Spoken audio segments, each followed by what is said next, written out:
ॐ सहना भवतु सहनौ भुनक्तु सह वीर्यं करवावहै तेजस्विनावधीतमस्तु मा विद्विषावहै। ॐ शान्ति शान्ति शान्तिः। हरि ओम तत्सत्।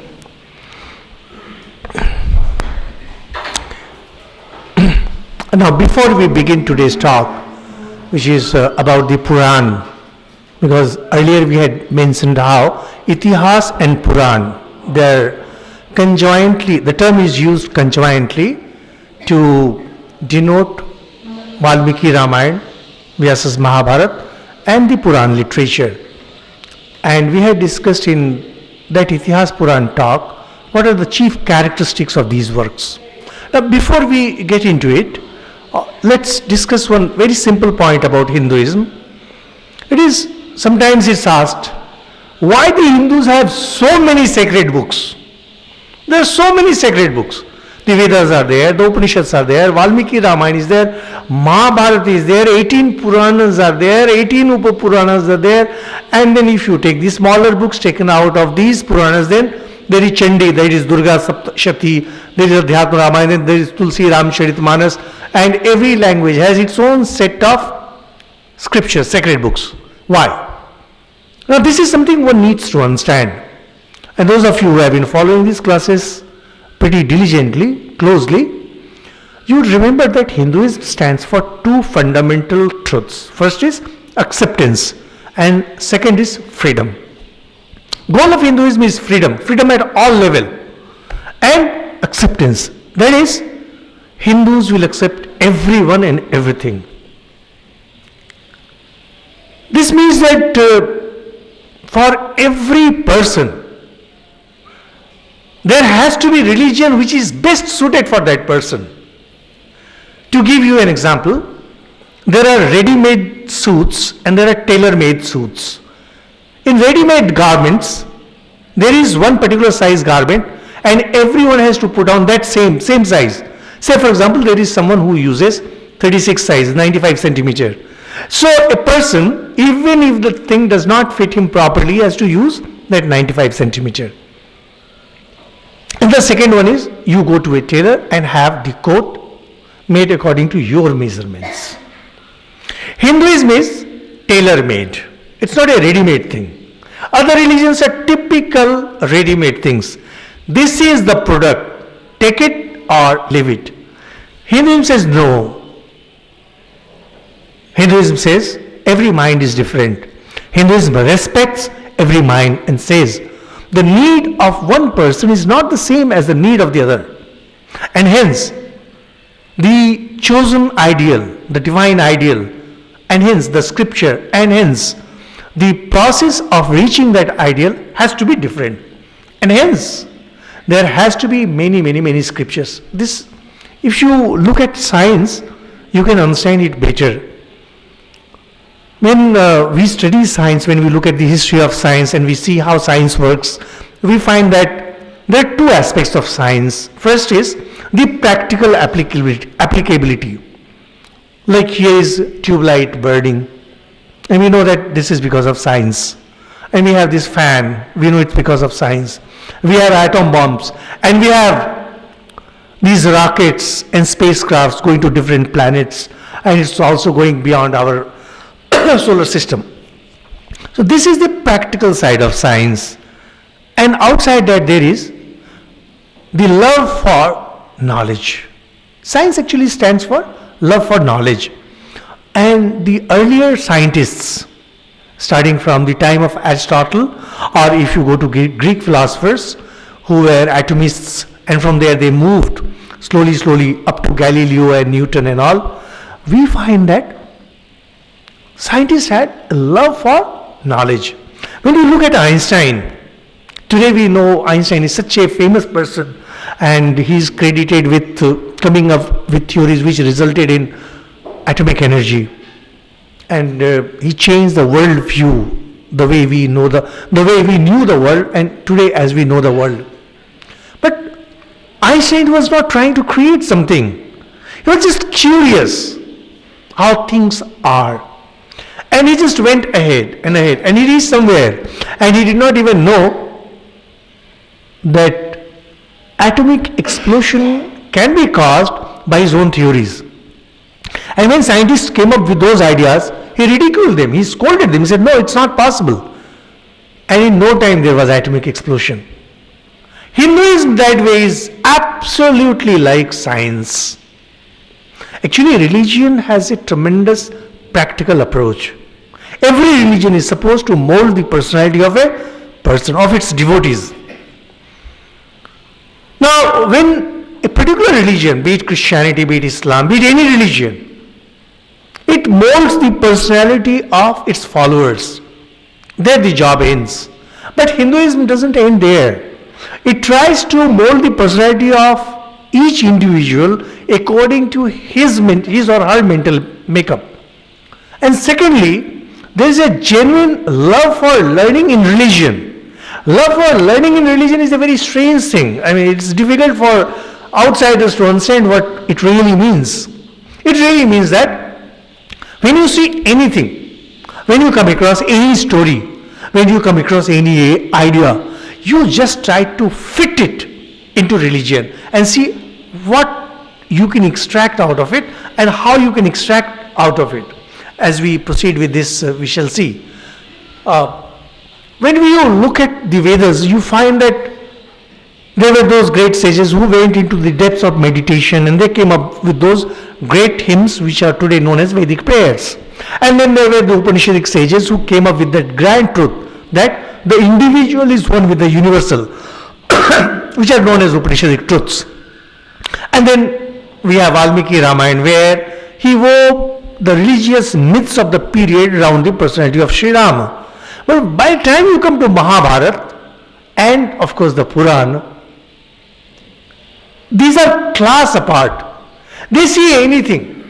They see one leaf falling from a tree and try to put religiosity to it. Whatever they see two people quarreling and they try to bring religiosity to it. That's the beauty of the Puranas. And that's why the need for Purana. Because the Vedas are very strict about what these spiritual truths are, what the prayers are. Same with the Upanishads. They're very firm about it. And Ramayana is, of course, it weaves the social system into a religious system. But seeing God in everything, seeing the play of God in everything, and seeing divine everywhere, and trying to bring the divine to the doorstep of everyone, that was the job of the Purana. And Puran belonged to this Itihas Puran literature, where spiritual truths are built around some divine personality, and entire gamut of religion and spirituality is discussed through these stories. And as we proceed, we will be discussing more of it. So why we have so many sacred books? The reason is that, number one, we want to reach every individual the way that person is. Here we are not saying that, well, this is the truth I have. For example, say New Testament, the Bible. Here is the Bible and everyone has to adhere to this Bible. No, we don't go by that. Here is Quran and everyone has to adhere to by Quran. No. I will say that I have a philosophical mind. Okay, fine. This work is for you. I am an emotional person. Okay, fine. This is for you. I am a person who wants to work. I believe in action. Okay, fine. This work is for you. So there will always be different kinds of sacred scriptures. Now, the beauty of Puran is meant for people who are emotionally somewhere fragile. People who are slightly fragile emotionally. Fragile means in the sense that they're prone to have emotional upsets. They tend to cry. They tend to love. They have human weaknesses. They want to have something. They want to give up something. All kinds of emotional upsets they may be having, all kinds of emotional weaknesses they may be having. Is there any religion for them? Now when you look at the Vedas, there are, no doubt there are. But there has to be something which is woven entirely around their weaknesses. Swami Vivekananda also at one place has said that till the time these human weaknesses are there, and till the time people have this idea of personal love, and not only personal love, material love.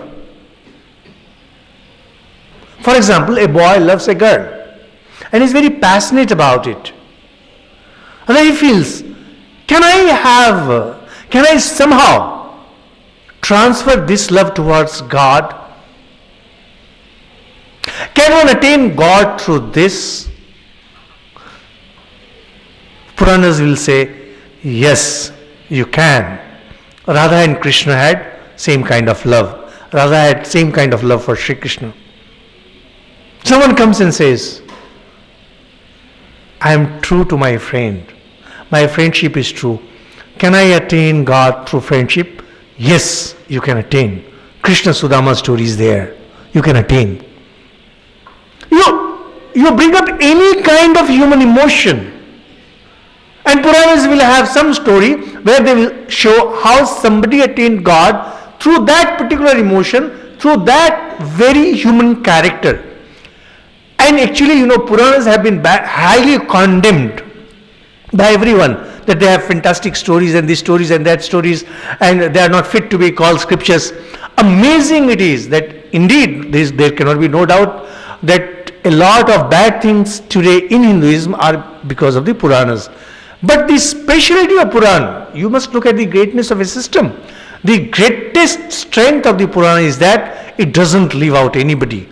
If today we can say that Hinduism is typically a religion of inclusiveness, it is simply because of the Puranas.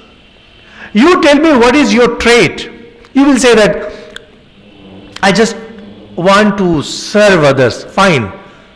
There are stories where people attained God just through service. Whatever human nature, whatever human emotions, and you find you can attain God through that. The Puranas are about that. Now, before we continue further, let us have a look at one of the more popular Puranas, Bhagavatam. There are 18 Puranas and there are 18 Upapuranas. Upapuranas is not as famous as the Puranas, and of the Puranas, the famous ones are like Srimad Bhagavatam, then there is Shiva Mahapuran, and there is Markandeya Puran, Garuda Puran. There are many different Puranas. So just let us see how the Puranas work. If you know one single story from the Srimad Bhagavatam, some idea will be formed about how these things work. The Bhagavat story is very interesting. Those of you who heard about this Mahabharata story, there it was mentioned how the battle was between Kaurava and Pandav, and ultimately both the clans were annihilated, and the grandson of Arjun, who was that valiant warrior, was saved. His name was Parikshit. And the story goes that Kali Yuga, the bad times on this earth, began during the regime of Parikshit. It so happened that Parikshit was somehow cursed by a sage that he would be bitten by a deadly snake and he won't survive within 7 days. He had to die within 7 days. Now this saddened Parikshit, but he accepted the curse and there was no option for him. And then he thought that since I have only 7 days left to live, so he decided to give up all luxuries of the palace, and he went near the river and he said that, okay, fine, I'll just wait for death and I'll remember God. At that time, Vyasa, Vyasa's name has been coming off and on during our discussions. He is the person who organized the Vedas and he wrote the Mahabharata. and he also wrote the Purana. So he had a son, Shukdev. Not really son in the sense that we understand, because Vyas was not married, more of a mental son he had. And it said that Vyas was once thinking of something lustful, and there was an Apsara, and from that a baby was born. His name was Shukdev. And when Shukdev was born, he was totally committed to God from his very birth. And it is said that he remained like a 12-year-old without ever putting on clothes. So he used to put on just a small loin cloth, langoti type thing. And he was a Purna Jnani, that means established in the knowledge of God, and he was also fully into the love of God. So when Shukdev heard that Parikshit is about to die, he came there, and Parikshit was very happy to see Shukdev, his son of Vyas, and so established in knowledge, so established in devotion, knowledge of God I mean. So then he requested that you have heard the story of Lord Krishna, that is Bhagavatam, from Vyasa. Could you please narrate it so that my mind will remain immersed in God? And when I die, it will be a dignified death. A death that will be immersed completely in God. And then the great sage Shukdev started narrating Bhagavatam. When he started narrating Bhagavatam, he began with how creation takes place. And from creation he moved over to different kind of species. From there slowly he narrowed down to two famous dynasties of India, Surya Vangsha and Chandra Vangsha. They are known as solar dynasties and lunar dynasties. And both these dynasties have produced great kings in the past, and there are people who claim their descent from one of these dynasties. And slowly, through myriads of stories, and in those stories come how God incarnates in different age, how there are those 10 incarnations. We will discuss that.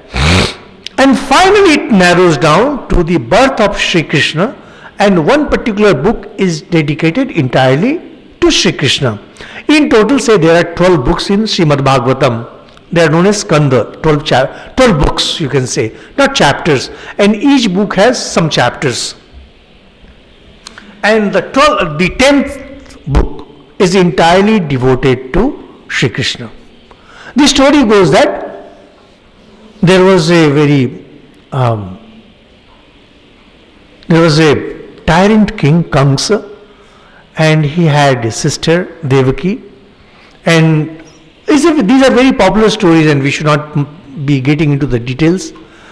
And there was a forecast that Kamsa will be killed by the eighth child of Devaki. So afraid, Kamsa put Devaki and her husband Vasudev in prison.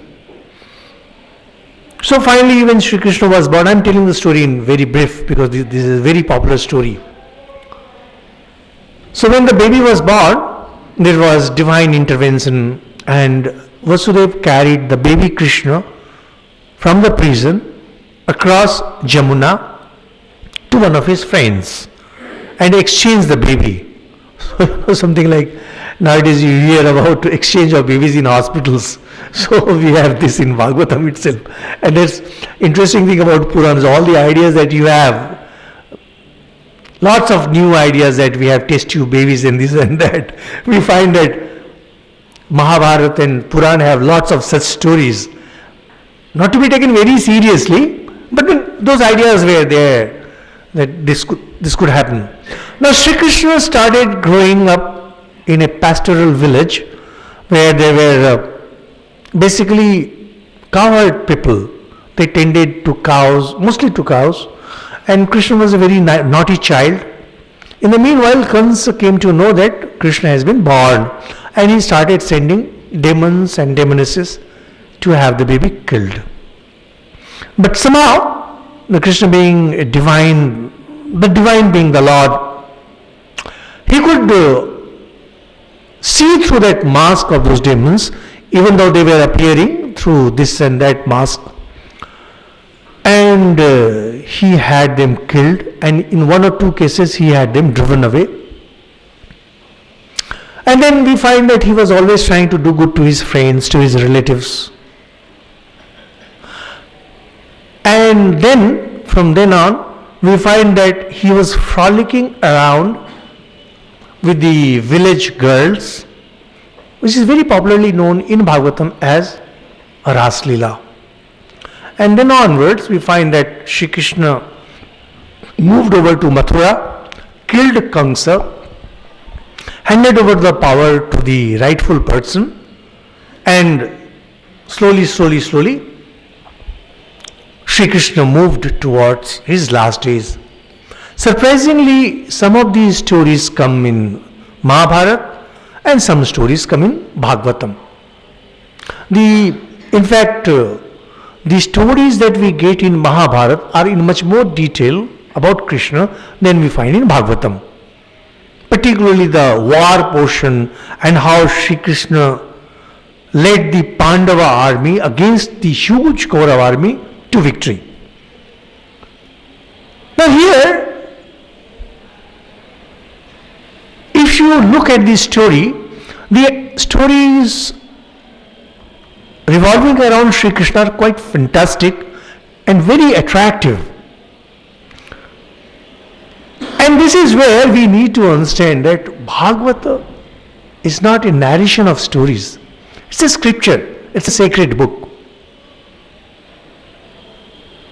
And as we proceed, we shall see, all the Puranas have element of devotion as the predominant philosophy or outlook of religion through each one of them. Whatever Purana you take, it is about devotion, mostly about devotion, and in the process it also discusses different aspects of spirituality. So in case of say Shiva Mahapuran, you find that devotion is directed towards Lord Shiva, and in Srimad Bhagavatam, devotion is directed towards Shri Krishna. So in different Purana, devotion is directed towards the different divine beings. That is not really important. More important thing is that every aspect of religion that we can think of has been discussed in these Purana. Now, when you look at emotions, what are the main emotions that a human being has? The first emotion that we experience in our childhood is mother's love and father's love. As we grow, we come across the love of our friends. And then some boys, not all, may have some kind of fling with some girl. And then slowly you start becoming responsible. And then you become a responsible husband.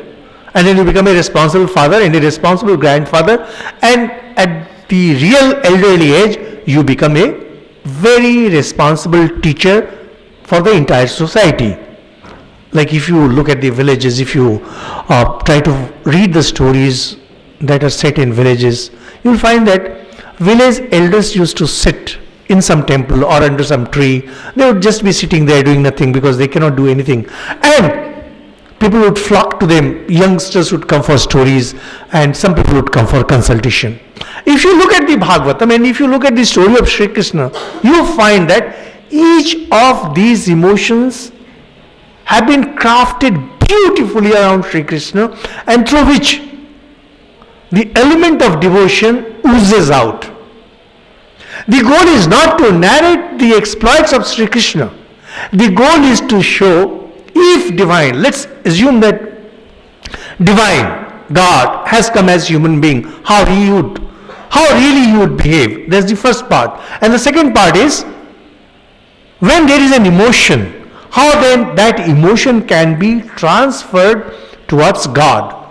So we have Yashoda, who is foster mother of Shri Krishna, and earlier she did not even know that Krishna is not her child. Later on she came to know, but it made no difference.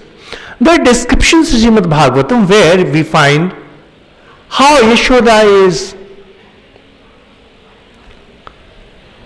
there is one particular episode when Yashoda is making butter out of curd.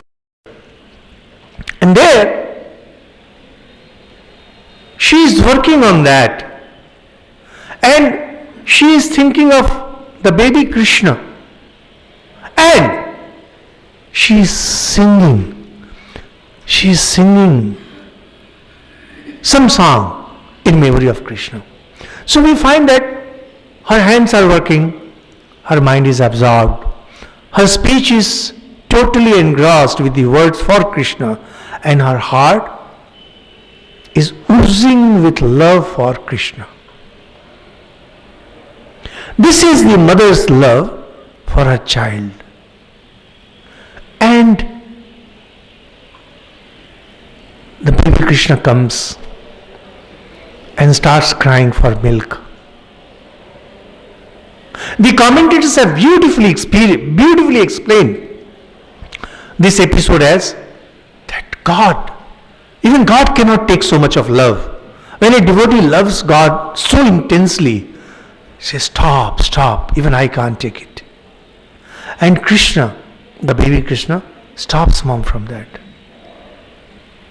Mother stops, goes to get milk for Krishna, and there is some delay, and Krishna breaks everything that she had been doing. That means the world that is around you, the world that is around the devotee, the Lord breaks that world completely so that the devotee can be one with God. It's a masterpiece in expression. Similarly, when you look at Ras Leela and the way critics discuss Ras Leela, they say that it's a naked display of passion. No, it's not. Devotion is of two kinds. The first one is known as ritualistic, where there are certain rituals. And this ritualistic devotion is in every religion. For example, if you look at Islam, there are very clear rules. Like a true Muslim has to pray 5 times a day, has to make some donations towards the poor, and has to go to Makkah at least once in life, things like that. Similarly, a Hindu is expected to do certain things so that his connect with God remains intact. Ritual worship is good because it keeps a person on the track, but then it can never take a person to God.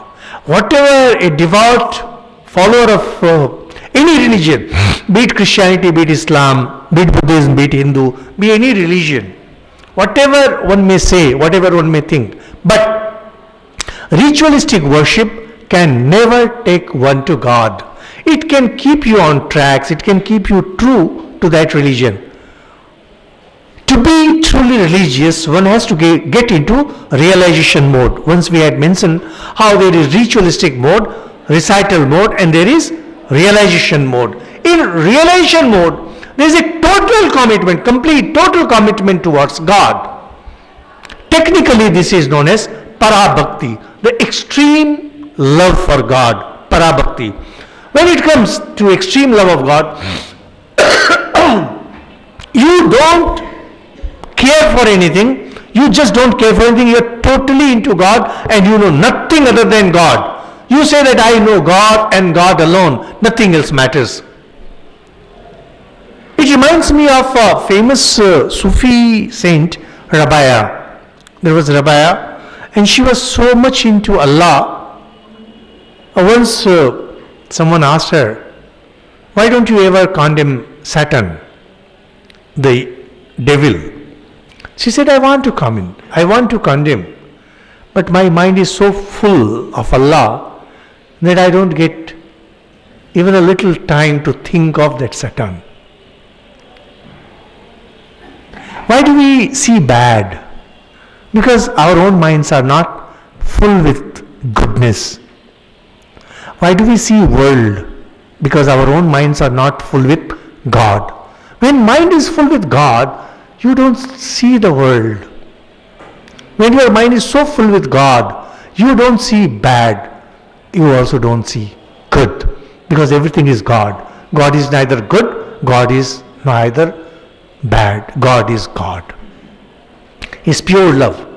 Now when you want to narrate what happens when a person loves God completely, totally, fully, it's impossible to. It's just impossible to describe it in story form. Just imagine a passionate love of a boy for a girl. How the boy would be rushing through things, and how a boy would completely go beyond every social norm to reach that girl. For example, there is that story of Laila Majnu, which you might be knowing. And in popular love stories, there is something like Heer Ranjha and all. But when you want to transfer it to religious text, how to do it? How to place Parabhakti, that extreme love of God, into story form? And here comes the genius of Vyasa, who came up with this story of Ras Leela.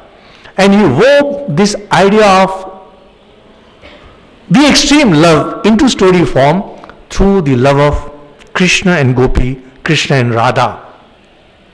It's an extreme case.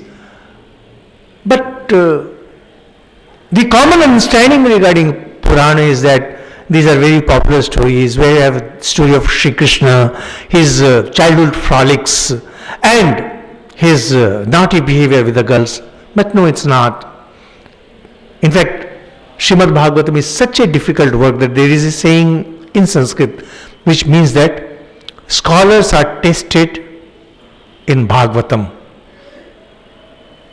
Bhagavatam is such a difficult work that even the scholars, they cannot find out the correct meaning of the verses. It's really a very difficult work, and I can personally vouch for it.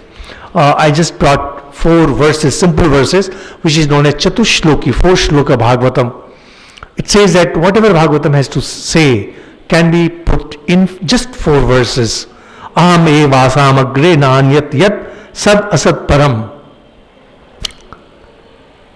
God, Narayana is telling Brahma. Brahma is the creator God. Is telling that Aham eva asam eva gre. Before creation, I alone existed.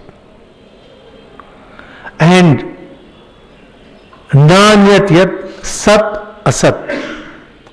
Neither there was sat nor there was asat. Although here we are getting this verse in the Bhagavatam, but this is basically a Vedic concept.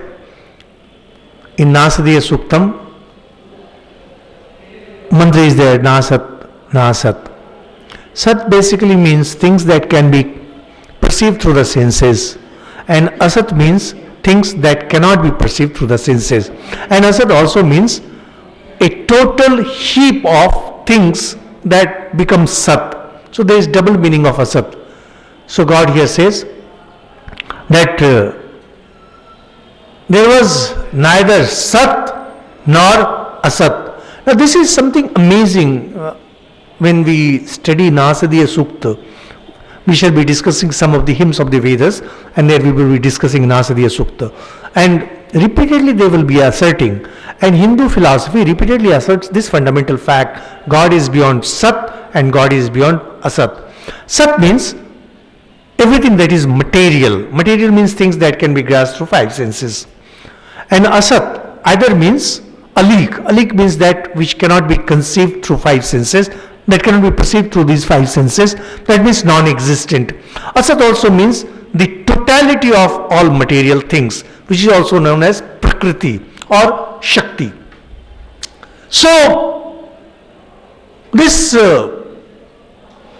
this particular verse says that God is neither Sat, that is not a material being, and nor it is the totality of the material beings.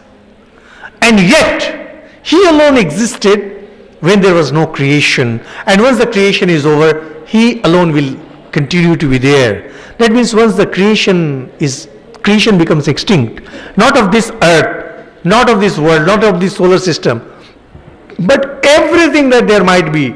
And we Hindus, we don't believe that the universe, the visible universe alone exists. We believe that there are innumerable, infinite number of Brahmanda, everything that is visible, the stars and galaxies and clusters, all these things make one Brahmanda, and we believe in multiverses. There are any number of such creations. Lord here is telling that when all such things go away, forget about the earth and the moon and the sun and the stars and the galaxies. No. Everything when goes away, even then I alone exist. That means there is no condition when God ever becomes non-existent. And continues to say, Ritiyartam yat pratiyet na pratiyet chatmani tad vidyat atmano mayam yatha bhaso yathatamaha. That everything that appears to be there but has no relation with me actually does not exist. Idea is that whatever you perceive as existence, know that it is directly related to me. That means nothing has come out in this universe, in this world, which is not from me. And Lord says, it is my power, my own power, that makes things manifest. Its implications are immense. They're just immense. What? Everything that is good has come out from God, and everything that is bad has also come out from God. Everything that is ugly has come out from God. Seen from this standpoint, in fact, this is the Hindu standpoint. The killer is God, and the killed is God. The instrument of killing is God. There is nothing that is outside God. Anything which is not related to God, which is not connected to God, has no existence. Here, Hinduism differs from other major religions, at least the popular concept of other religions. We will be discussing more and more of these. In general, we know that religion makes you good, to be good and to do good. Swamiji also says in popular parlance, is religion, to be good and to do good. But no, actual spirituality is to go beyond both good and bad. That is, you see only God and God. Because whatever you consider bad, whatever you consider ugly, that has also come out only from God. If it has come out only from God, and if it is the form of God, you cannot say that I will accept this and I will not accept this. Good is from God and bad is also from God. Jesus Christ is from God, and Judas Iscariot, he is also from God. The saint, he is manifestation of God, and the sinner, he is also manifestation of God. Actually, Hinduism runs on these philosophies. And as we proceed, we will be discussing more and more of these. And it's impossible for followers of other religions to really understand and appreciate this idea. And recently I just chanced to watch a video by some Christian follower of Christianity, and there he was condemning Hindu ideas, telling that, see, God expelled snake from the heaven. And here in Gita, the God of Hindus say that he is that snake. Basuki, Lord discusses. When we discuss Gita there, we will be coming about it. Because according to Hinduism, there is nothing which is not related to God. Everything has come out from God, and God has manifested himself in one of those forms. So this kind of philosophy actually runs through Bhagavatam. That gives you some idea about what Bhagavatam is, and every other Puran has this kind of story only, where the story generally centers around Godhood. That is, there is a divine being, and the story moves around that person, and there are some ordinary people also moving around, but their significance is less and less. Now let's look at the nature and character of the Puranas. First thing, how they came into being. The story is that we get this story in the Bhagavatam. It says that Vyas had organized the Vedas, and then he wrote Mahabharata. And after that, he was not feeling happy about him. He was somewhere discontented. He was dissatisfied. So he met great sage Narada, who told that, look, Vyasa, you are a great sage, no doubt. You are a great poet, no doubt. But any work that does not discuss the glories of God, it is absolutely misfit as far as its sacredness and its utility is concerned. Says that, uses a very beautiful metaphor, says these are fit for crows, not fit for offering to God. So write something where you will be discussing only the glory of God, the power of God, nature of God.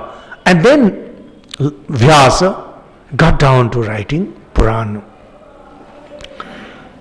But if you really look at it historically, the scholars have found that in the Vedas, there are portions known as Narashanksi. It's a name. Narashanksi contains stories about the divine beings.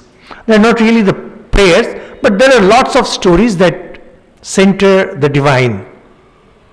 Those stories were popular in the Hindu culture, and it's very difficult to say whether those stories were taken up by the Vedas or the story of the Vedas were taken up by the common people. But the bottom line is that those stories were in the Vedas and were also popular. When Valmiki came on the scene, he took those stories from the Vedas and also from the folklore and wove them into his Ramayana. Vyasa also did to some extent in his Mahabharata. But when it came to Puranas, they went to the extreme. They practically took every story from the Narashanksi portion of the Vedas and pushed them to such great lengths and pushed them to expand them so much that ultimately we have such a huge mass literature known as the Puranas. And the scholars, I mean, I don't mean the traditional scholars, I mean the present day scholars, the historians, etc. They say that most of the Puranas were actually written around 300 to 400 BC, that is during the Gupta period. And as far as Bhagavatam is concerned, they say that the final shape as we get it today came around 1000 AD. Well, the scholars, they are the real scholars, and I can neither prove it nor I can disprove it. I neither accept it nor I do not accept it. But there is a very important thing about what they say. The language of Vyasa in Mahabharata is very simple, and the language of Bhagavatam is very difficult. As I told you, it is meant for these. Srimad Bhagavatam is literally meant for the scholars, and even scholars find it very difficult to find the correct meaning of the verses. And sometimes the words are joined in such a way that a huge sentence is formed and it's just a single word, and you won't know where to break that so as to get the correct meaning. Slight breaking this side, that side, and the meaning changes. Now, when Vyasa took up these stories and wove into the Purana, one important aspect of the Puranas became the concept of incarnation of God. The idea of incarnation of God was there in the Vedas, but it was rudimentary, where it says that Indro Mayabhi Pururup Iyate. Indra, through his magical powers, takes up various forms. In Valmiki Ramayana, we find how Vishnu, who was the younger brother of Indra, not the Vishnu as we understand today, he could take up any form, and he had become a Vaman avatar, that is described in the Puranas, where he became a dwarf, and he, through his special powers, was born as Sri Rama. By the time we come to Purana, we find that Vishnu, who was born younger brother of Indra, gets the position of the universal Lord, the God, and he is all powerful. He can stay the way he is, and he can also take up various forms. He can become God with a small g. He can become any animal, he can become any creature, and he can become human beings. And through that, every time he incarnates, he gives a push, spiritual push, or you can say evolutionary push to the entire species to which it belongs.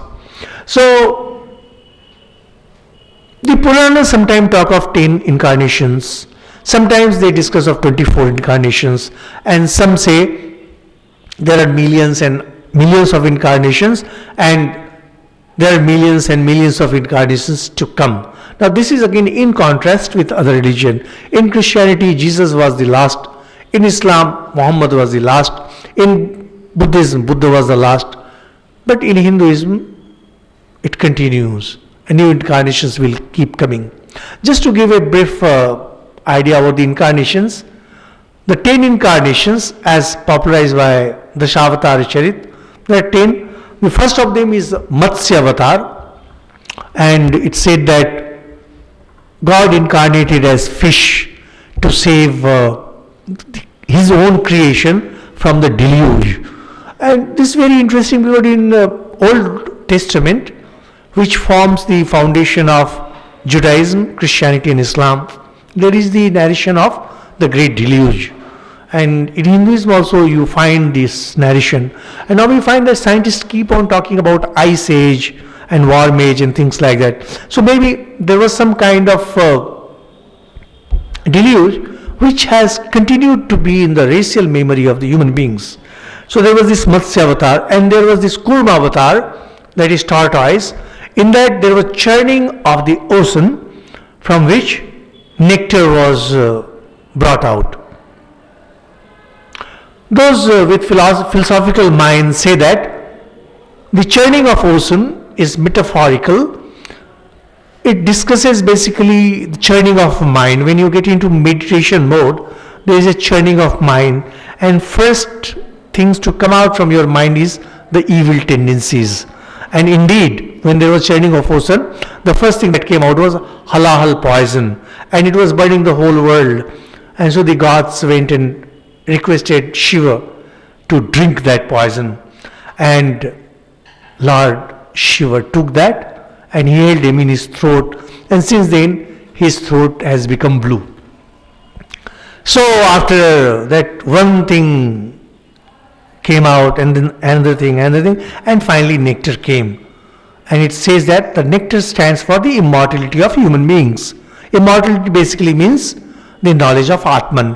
When you go for meditation, when you go into the depths of meditation, first is filth coming out, and then yogic powers start coming out, and more yogic powers come out, and finally it is the knowledge of self.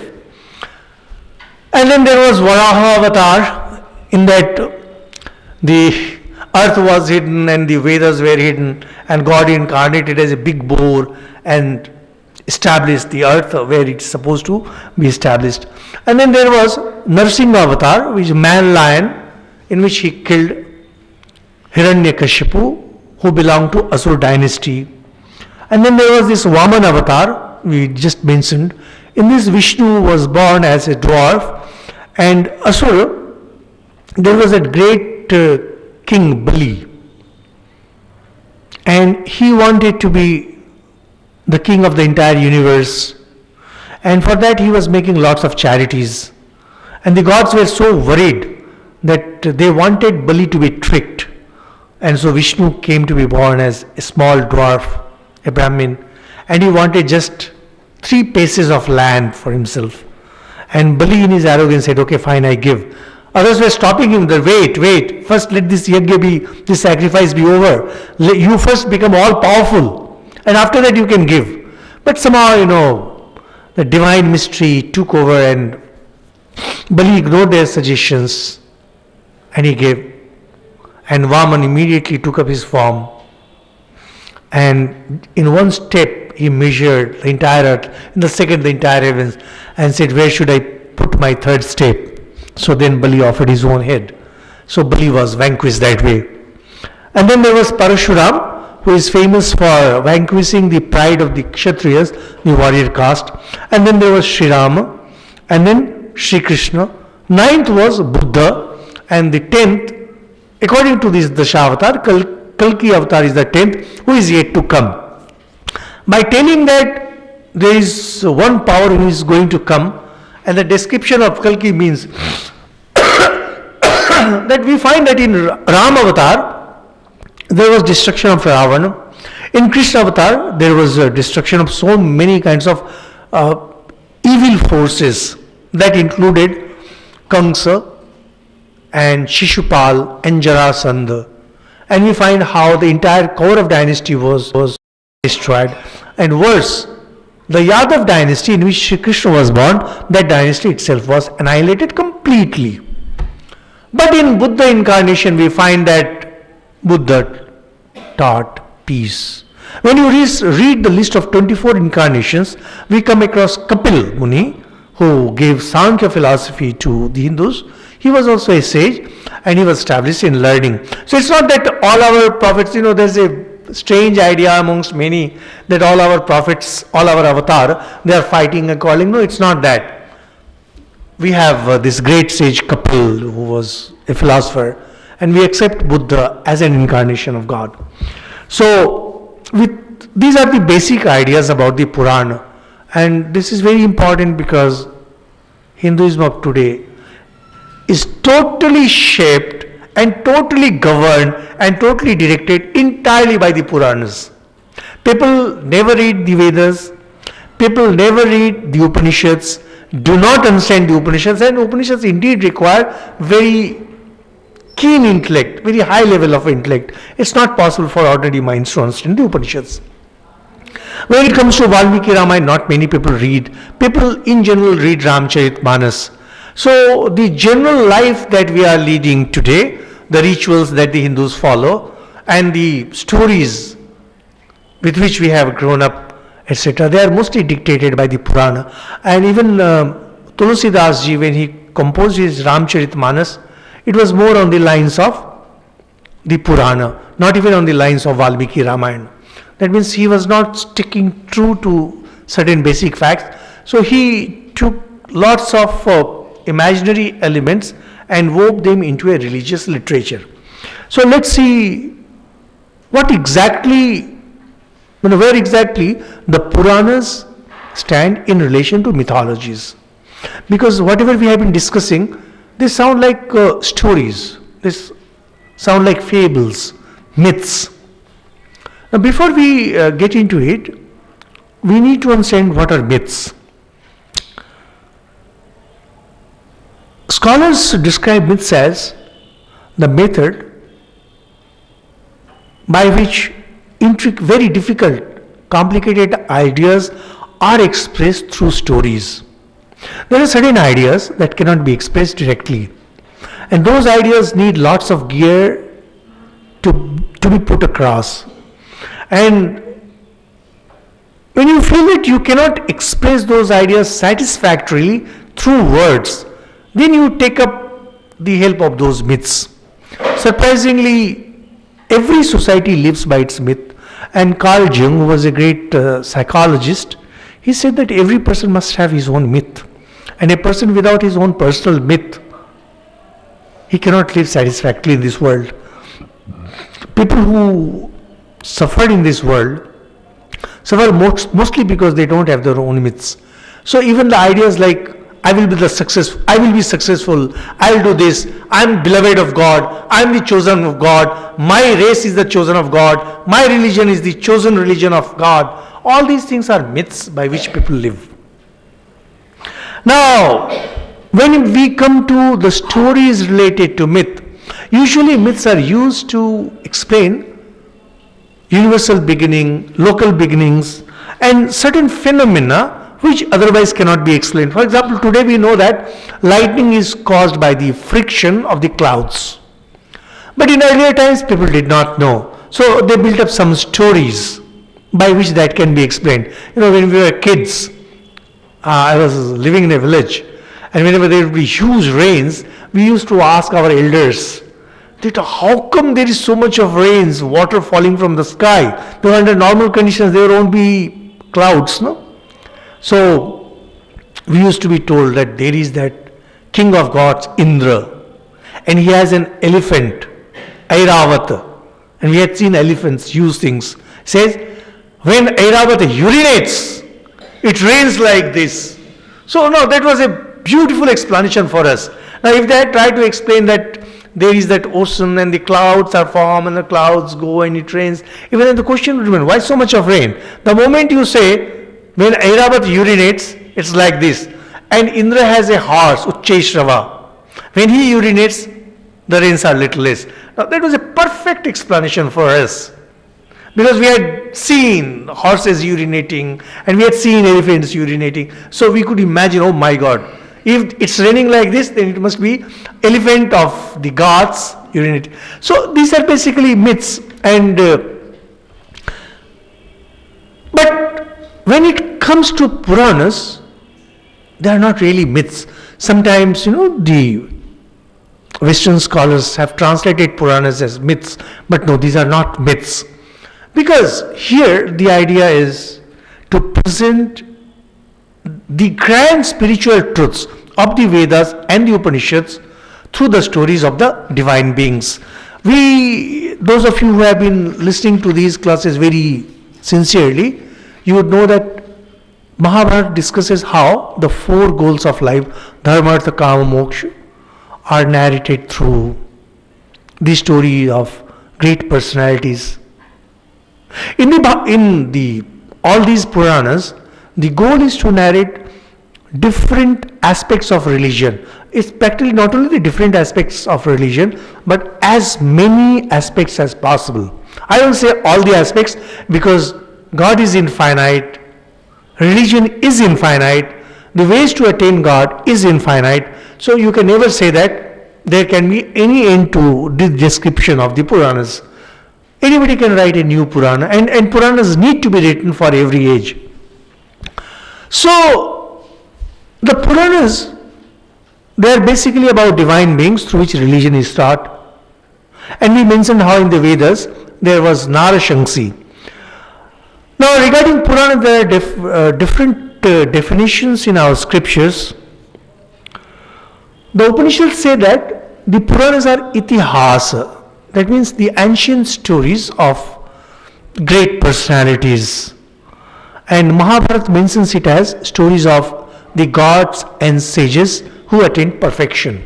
Like when you go through different Puranas, we find that the stories of lots of gods and goddesses and the sages we find in these Puranas. And when we look at certain Smritis, they say that the Puranas are the commentaries on the Vedas. Commentaries means explanation. What we get in the Vedas, they're very difficult to understand. And we say that Vedas were maintained by the Brahmins, but they usually memorized, and I don't know how many of them really understood it. They're really difficult to understand. But when you go through the Purana appears commentary on these Vedas. Vedas you cannot understand, but Puranas you can understand very easily because they are stories. When Sri Ramakrishna talks about extreme love for God, it is so difficult to understand what extreme love for God is. But when you look at Ras Leela, and you see how those women of that village, they are rushing out the door. They are getting controlled by their husbands, by their elders. They don't listen. They break down all the barriers to be with God. Now this is that extreme love for God. So, the Vedas may talk about that extreme love for God, but the Puranas are the commentaries. They explain what exactly it means to have extreme love for God. And most importantly, the Puranas are described as old stories which are ever fresh. Purana. In Hindi we call Purana. Purana and Puran, they have similarity. Puran technically means old stories which are always fresh. So those stories which are relevant even today. So when you look at these stories, you feel at least their basis seems so relevant, always fresh. And indeed, these stories were there in the Vedic times. They continued to be in Valmiki Ramayana, in Mahabharata, in Puran, and now we are studying these stories. And I personally do love these Puran stories because they're so fresh, so soothing. Now, apparently, because the term Itihas has been used, apparently it may seem that since Valmiki's Ramayana and Vyasa's Mahabharata, they are Itihas, there has to be some difference between that Itihas and Purana. And that's why we had one talk on Itihas Puran literature. So there are two basic differences. The first difference is that the real Itihas, that is Valmiki Ramayana and Mahabharata, centers around famous personalities in which divine beings are thrown in. But in Puranas, divine are the central characters. They are the central, and human beings are thrown into it. So of the 18 Puranas, scholars say that 6 of them are Brahma-based Puran, 6 of them are Vishnu-based Puran, and 6 of them are Shiva-based Puran. But then these classifications are by these scholars, and you can accept it, you need not accept it. Says that of these 18, they have kind of prominence. So in all these Puranas, we find how the divine takes the center stage and human beings become secondary. For example, the popular book Durga Saptashati, that is Chandi, in that we find how Mother Durga takes the center stage. The story is about Mother Durga or Shakti, and how two human beings, Surat and Samadhi, they have gone dejected from the world, from life, and they hear the story of Shakti from his age. So in total we find only 3 human beings in the entire Chandi: Surat, Samadhi and a sage. And the entire book is filled with asuras, and of course with the mother power, and the center stage is taken by the mother power. So that's the basic difference. Like in Valmiki Ramayana we find how Sri Ramchandra takes the center stage, how in Mahabharata Pandavas take the center stage, but in every Purana center stage is taken by the divine. Second very interesting difference between Mahabharata, or for that matter any sacred work, and Puran is that they say that Puranam Pancha Lakshanam. Puranas have 5 characteristics. The first one is known as Sarga. Sarga basically means creation. So every Puran has to discuss the origin of the universe. Second is Pratisarga.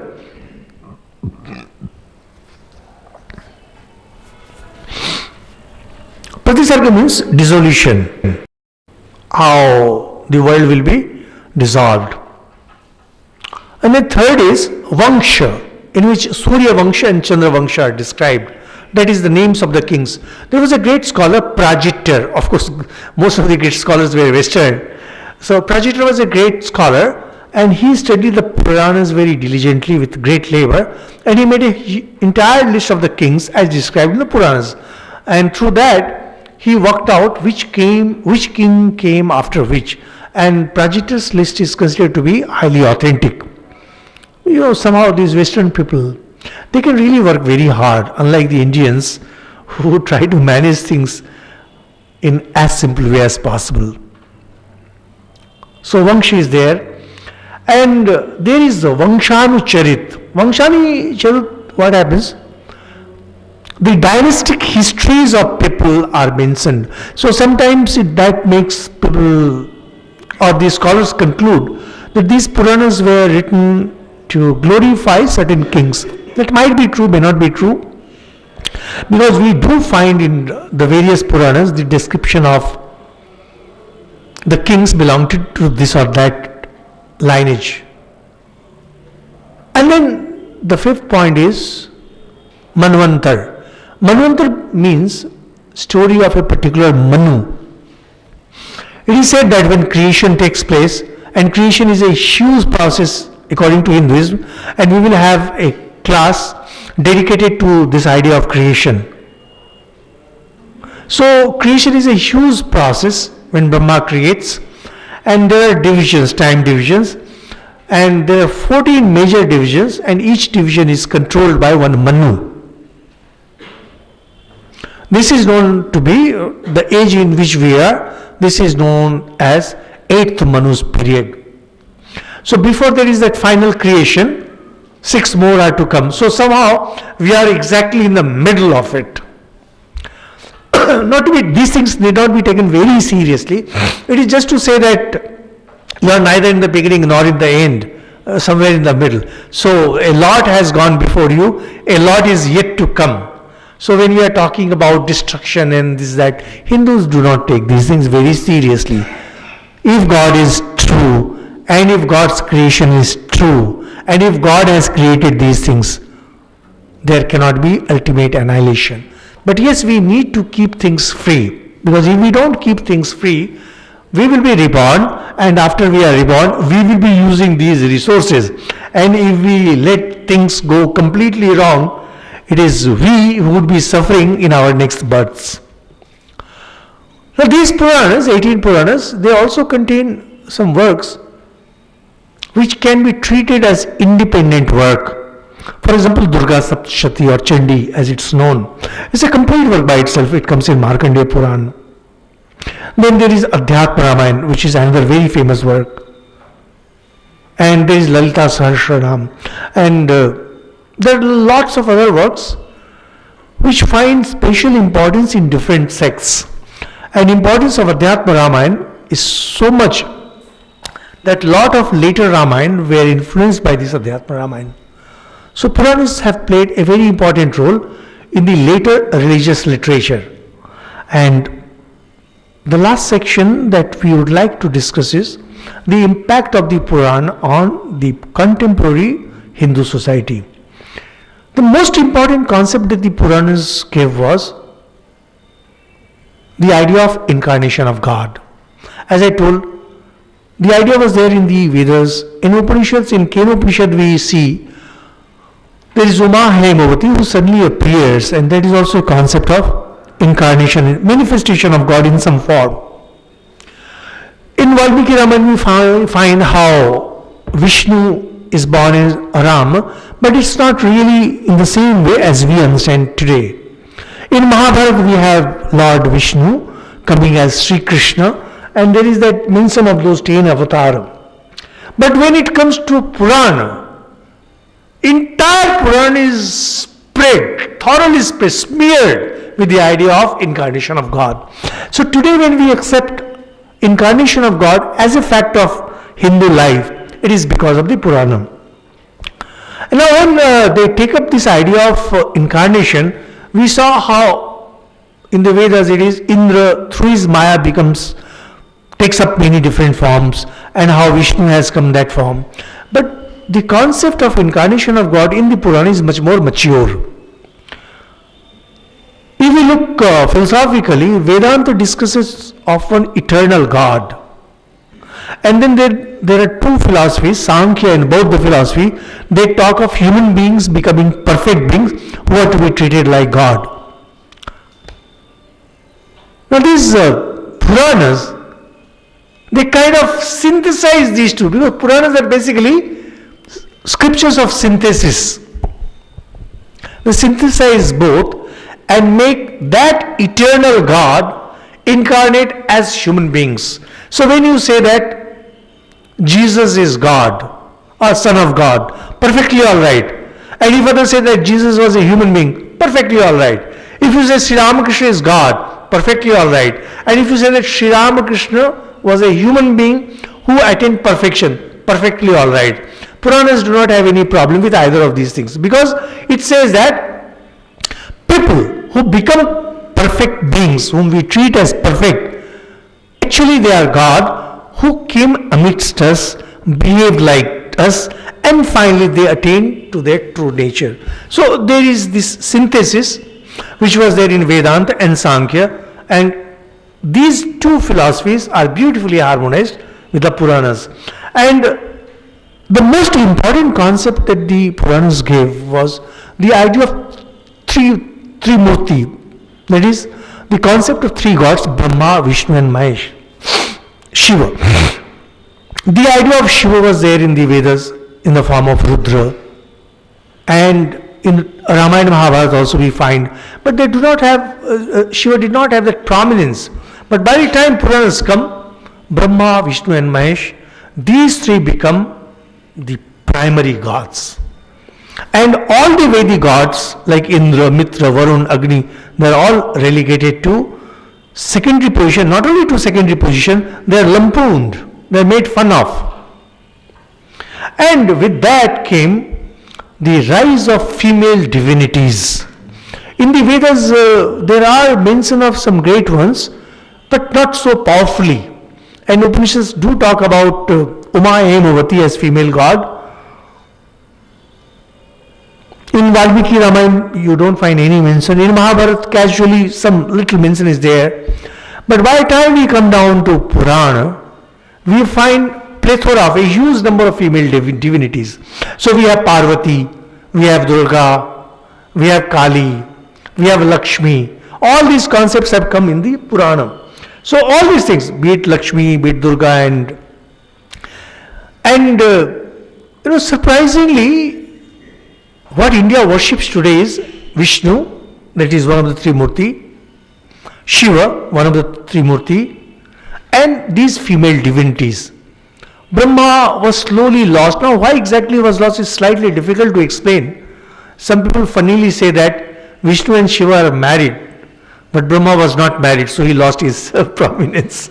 And that is in fun, because it's only the Hindus who can really make fun of their own gods. It's not possible for any devout of any religion to make fun of their own gods.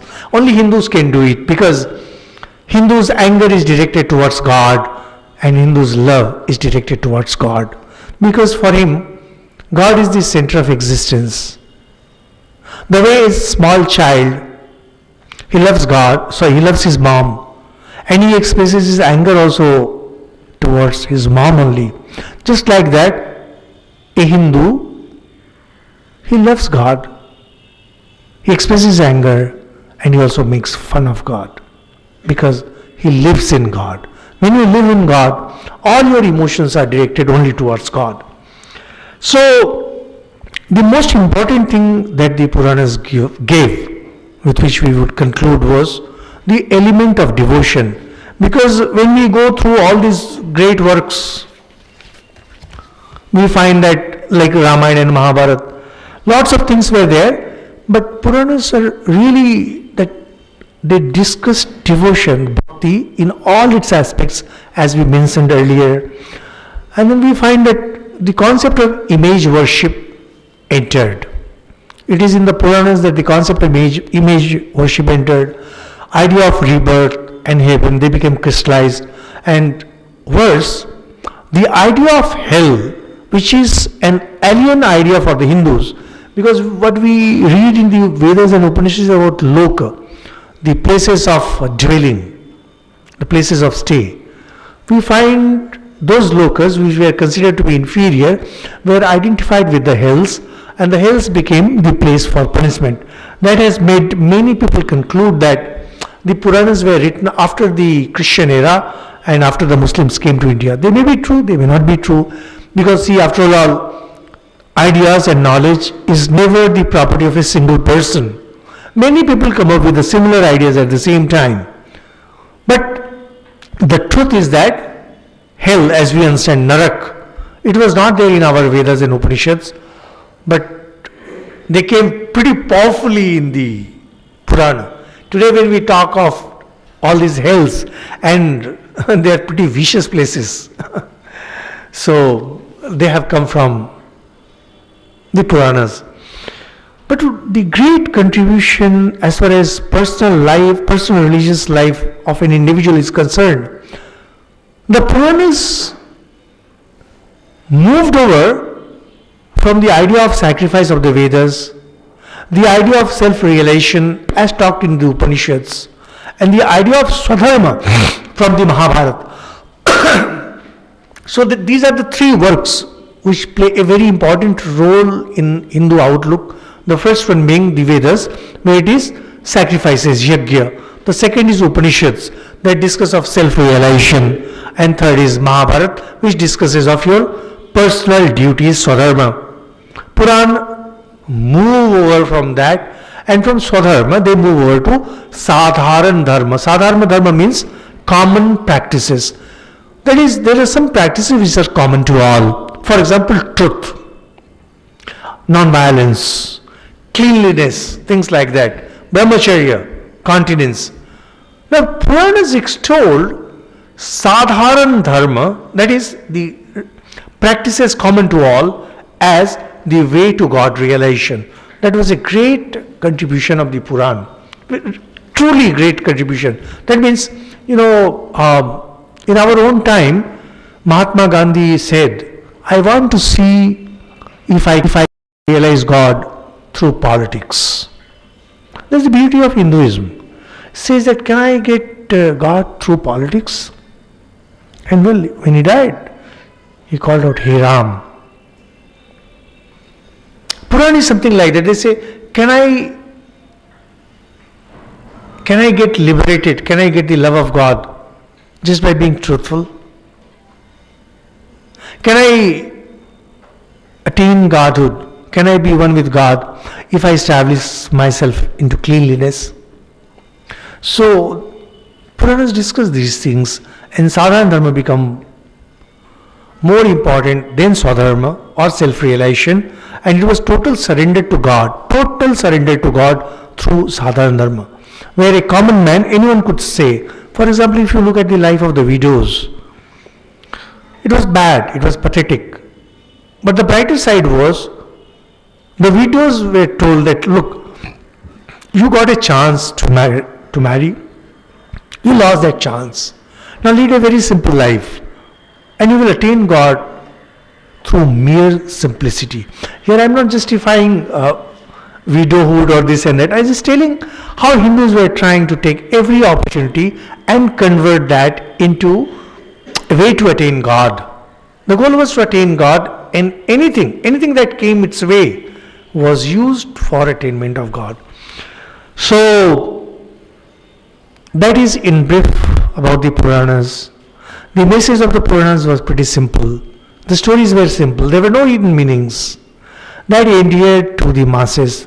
And we find in the Puranas that there are stories of all kinds of people. And these stories could be enacted, could be narrated, and mothers could tell these stories to their children when they were falling asleep. So the stories grew. As the stories grew, different poets took the grown-up story and integrated them in another Puran. That's how they grew. And today, the Hindus, the religion of the Hindus is totally Puranic literature. It's not only myths, because in the Puranas you also come across the philosophy, you also come across the rituals, and you also come across the social conduct. And each Puran is complete in itself. So when somebody says that he follows Srimad Bhagavatam, he doesn't have to study the Vedas or the Upanishads or any other scripture, because Bhagavatam is a complete sacred text in itself. So Hindus and Hinduism survived mostly because of the Puranas. And now it's time that India is free, Hindus are free to study, and finally education is coming to the masses. Now it's time that the Hindus went back to the spiritual philosophy, the spiritual code that is contained in the Puranas, and giving up the external stories and the myths and the fantastic stories that cover them, that mask them, to protect those grand ideas. With this we complete this Puran chapter. In the next class we shall discuss Manusmriti. Okay, thank you. Namaskar.